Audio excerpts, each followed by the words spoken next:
How to use Sumif function? I want to know the total sales revenue by sales channel from this table. Sumif. Parenthesis open. For range argument, select the range of sales channel. Press F4 to lock it. For criteria argument, select this cell where I will write the sales channel name. For sum range argument, select the range of revenue.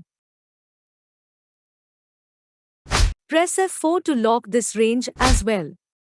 Parenthesis close. Enter.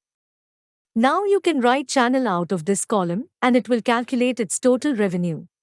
To show the overall average sales, write equal to average, select this range, press F4 to make it as absolute reference and lock it. Now I need to display a chart with a target line.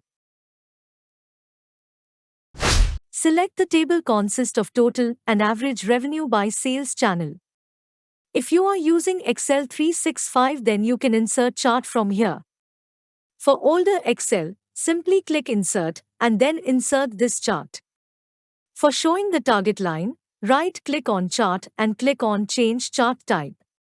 Select Combo and then select the line type. Click OK. This chart line will be dynamic. It will update as soon as our data update.